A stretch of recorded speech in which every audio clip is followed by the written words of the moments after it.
تھوڑی ہی گھنٹوں کے بعد ہمارے پاس ایک اللہ کی بہت بڑی نعمت آنے والی مہینہ آنے والا ہے کہ جس کی شان بڑی نرالی ہے۔ اس مہینے کی شان کیسی ہے؟ ہمیں نبی پاک علیہ الصلوۃ والسلام جب رجب آتا تھا نا تو میرے آقا یہ دعا فرمایا کرتے، اللہم بارک لنا فی رجب و شعبان و بلغنا رمضان۔ اے رب کریم رمضان ہمیں رجب اور شعبان میں برکت عطا فرما اور ہمیں رمضان سے ملا دے۔ رجب کا احترام کرنا یہ اللہ کو کتنا محبوب ہے۔ حضرت عیسیٰ روح اللہ علی نبینا علیہ الصلوۃ والسلام کے دور کا میں آپ کو ایک واقعہ سناتا ہوں کہ ایک شخص تھا، ایک مدت سے ایک عورت کے بارے میں اس کے دل میں برے خیالات تھے، اور ایک بار اس کو موقع ملا، اس عورت پر اس نے کنٹرول حاصل کر لیا۔ قریب تھا کہ وہ گناہ کرتا۔ اس نے دیکھا کہ لوگ چاند دیکھ رہے ہیں، پوچھا یہ مسلمان؟ وہ مسلمان بھی نہیں تھا، غیر مسلم تھا۔ تو اس نے کہا یہ لوگ کس چیز کا چاند دیکھ رہے ہیں، کس مہینے کا چاند دیکھ رہے ہیں؟ تو کہا مسلمان جو ہیں رجب کے مہینے کا چاند دیکھ رہے ہیں۔ اللہ اکبر! جب اس نے سنا کہ رجب آ گیا ہے وہ اس عورت سے دور ہو گیا، گناہ سے باز رہا۔ اللہ کریم نے حضرت عیسیٰ علیہ السلام پر وحی بھیجی کہ اے عیسیٰ اس شخص کے پاس جاؤ، اس سے ملاقات کرو۔ جب آپ اس کے پاس گئے، اپنی تشریف آوری کا سبب بیان کیا۔ اللہ اکبر! جب اس نے سنا اس کا دل نور اسلام سے جگمگا اٹھا، کلمہ پڑھ کر مسلمان ہو گیا۔ پتہ یہ چلا کہ پہلے زمانے میں صرف مسلمان نہیں، غیر مسلم بھی اس مہینے کا ادب کیا کرتے تھے۔ رجب کے ورڈز کتنے ہیں؟ 3، را، جیم اور با۔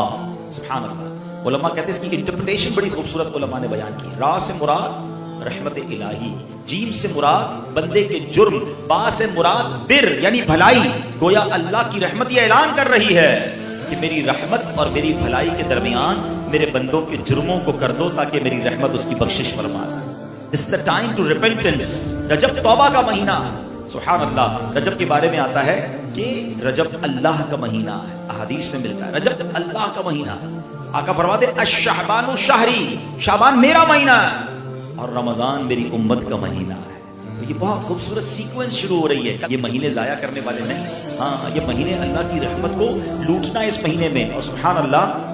ایک بہت خوبصورت بات میں بتاؤں کہ نبی پاک علیہ السلام فرماتے ہیں 5 راتیں ایسی ہیں جس میں دعا رد نہیں ہوتی۔ حدیث پاک فرمایا رجب کی پہلی رات، 15 شعبان شب برات جو ہوتی ہے، ٹھیک ہے؟ پھر فرمایا جمعرات اور جمعے کے درمیان کی رات، نمبر 4 عید الفطر کی چاند رات، نمبر 5 عید الاضحیٰ کی چاند رات۔ اور رجب کے روزوں کی تو کیا بات ہے، احادیث میں یہ فضیلت آتی ہے جو رجب میں پہلے دن کا روزہ رکھے، پہلے رجب کا 3 سال کے گناہوں کا کفارہ ہے، دوسرے دن کا روزہ رکھے 2 سال کے گناہوں کا کفارہ، اور تیسرے دن کا روزہ رکھے تو 1 سال کے گناہوں کا کفارہ۔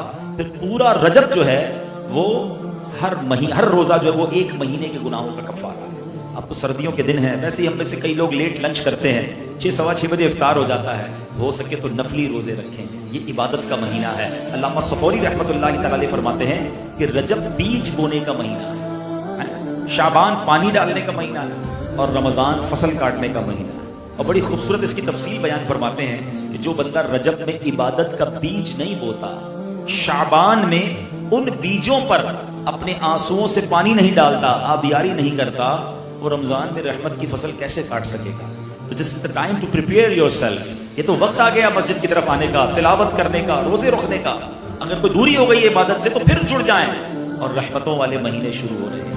اے میرے پیارے اسلامی بھائیوں، اللہ کرے کہ ہم رجب میں اللہ کی عبادت کر کے اپنے گناہوں کی معافی مانگ کے ہم اس رجب کو اس طرح گزاریں۔ اور رجب میں ایک اور کام کرنے کا بڑا زبردست میں آپ کو بتا دوں کہ نبی پاک علیہ السلام فرماتے ہیں، حضرت عبداللہ ابن زبیر رضی اللہ عنہ سے روایت ہے کہ جو ماہ رجب میں کسی مسلمان کی پریشانی دور کرے، اللہ عز و جل اس کو جنت میں ایسا محل عطا فرمائے گا جو حد نظر تک وسیع ہوگا۔